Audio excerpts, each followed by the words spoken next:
Hello friends, welcome to Reads and Eats. My name's Fiona. I'm really glad you've come and clicked on my video today. I hope you really enjoy it. This is the next author I've picked for my Author Spotlight series. I really hope you enjoy it. This is one of my favourite authors.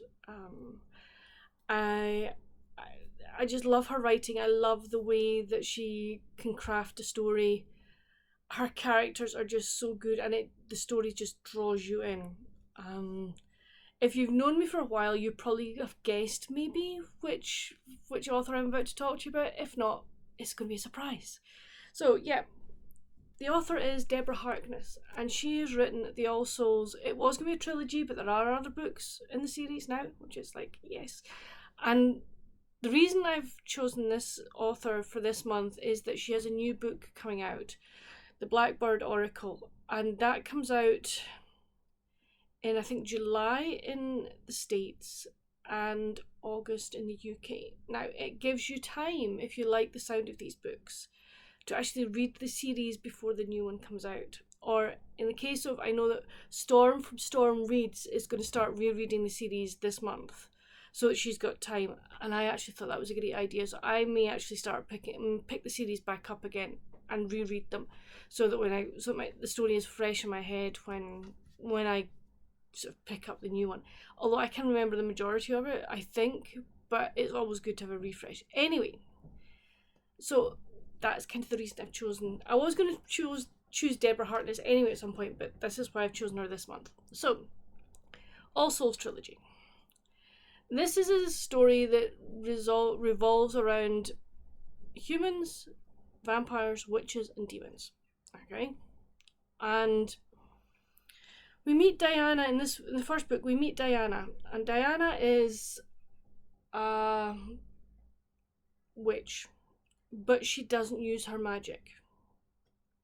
She's very academic, and she wants to do things via academia rather than using magic to aid her academia. She's in Oxford. She is doing research for a paper that she's writing, and also she's there as a visiting professor as well.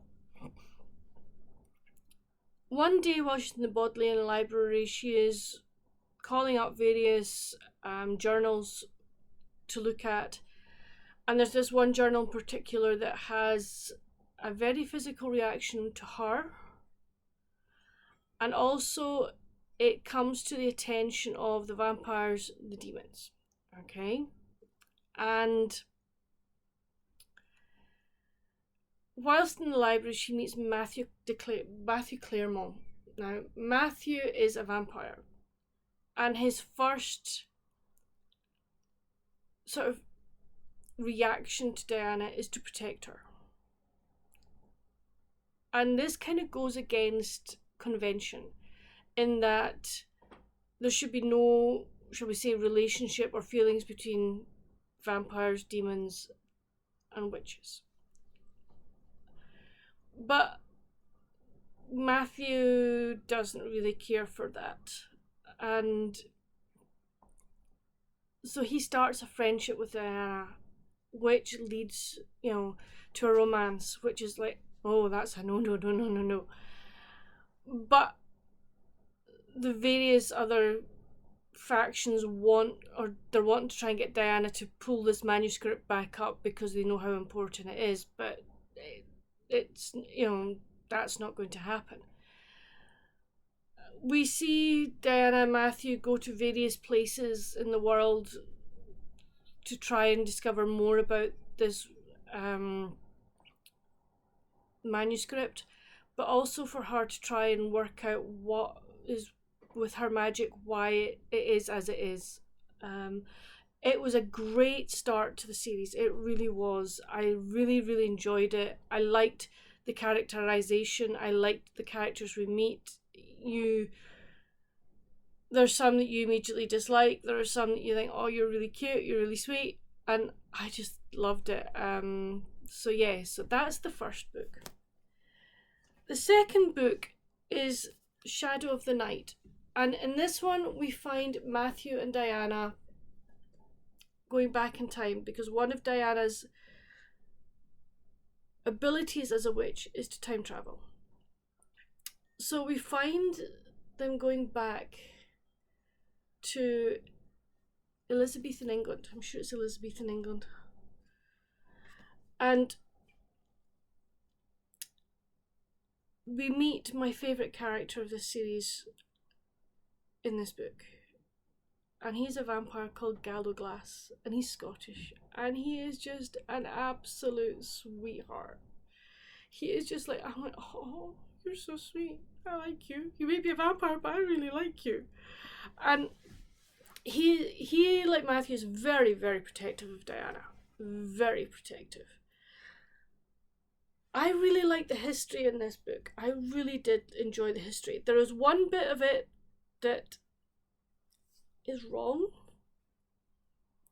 and I know it's wrong because I live in the place where that is mentioned, and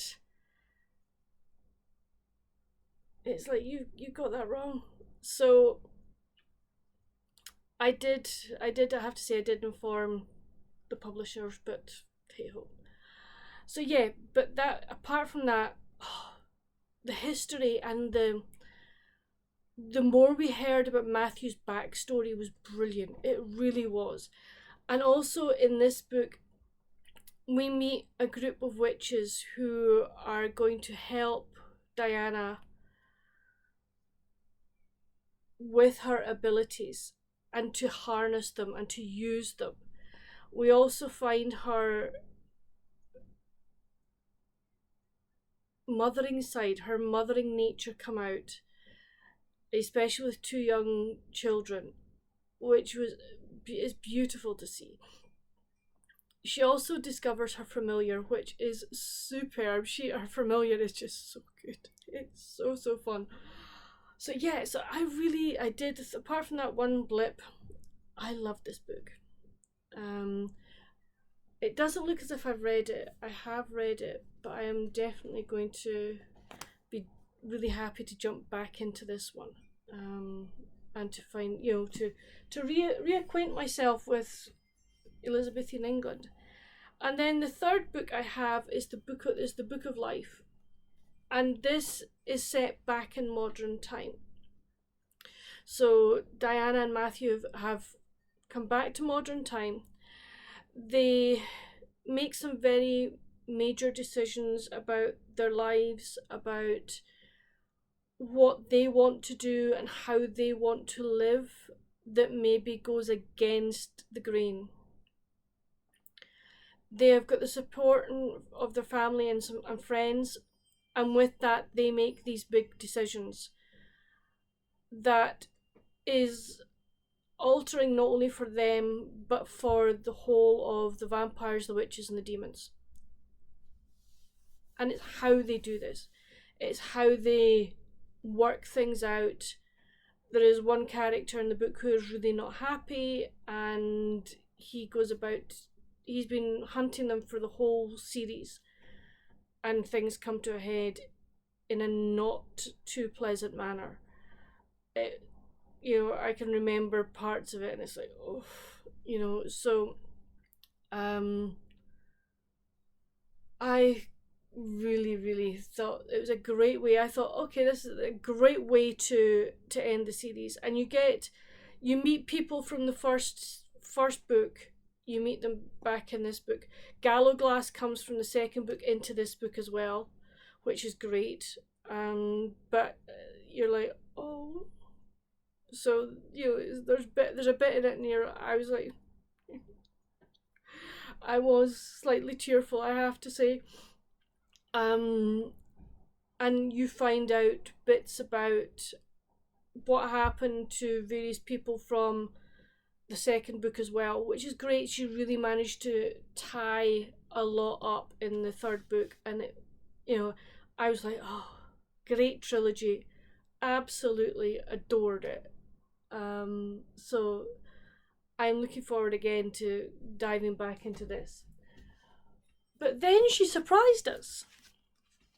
She brought out this, in the second book, Diana was given a commonplace book, and the publishers brought out this beautiful little book which had lots of different interesting things in it, which is, I find it really, really interesting to, you know, to learn about different things that Diana had found interesting while, you know, on her time travels.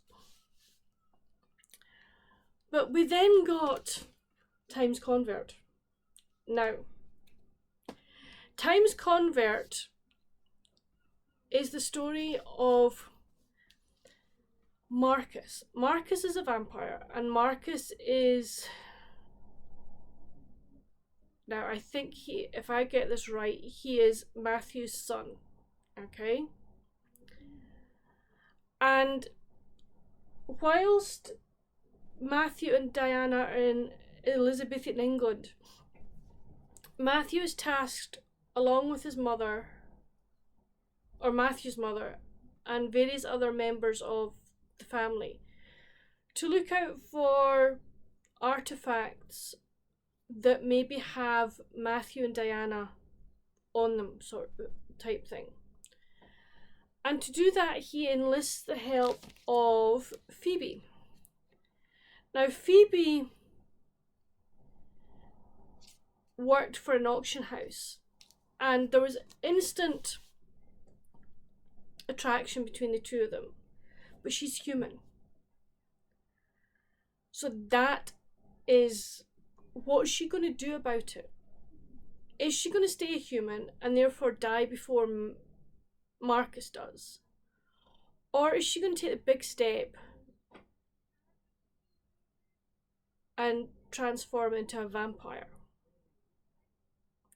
And that is what this story is about. It is about Phoebe's transformation, but it's also about Marcus's life. And we learn more about Marcus and his, Marcus reveals his own journey from the battlefields of the American Revolutionary War through the treachery of the French Revolution to a bloody finale in New Orleans. His belief in liberty, equality, and brotherhood is challenged at every stage by the patriarchy of the de Clermonts. So, you know, it was a great addition, and I loved learning more about Marcus. I loved Phoebe as a character as well. It was so well done.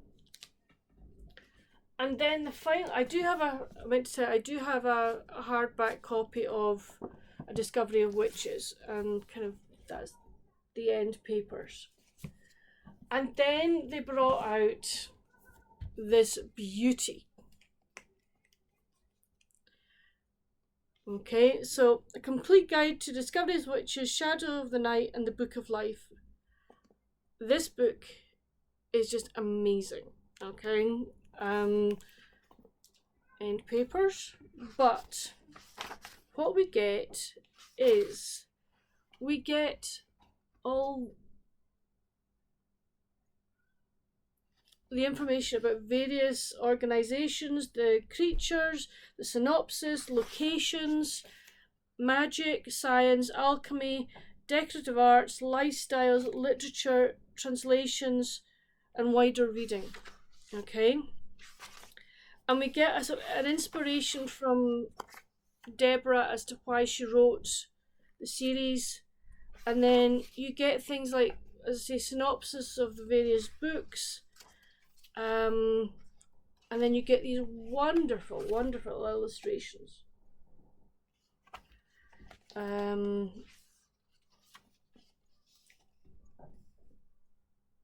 You know, it is so well written, and that it really is a great addition to have. And I think my plan is that at some point, I mean, look at the decorative arts, look at that page.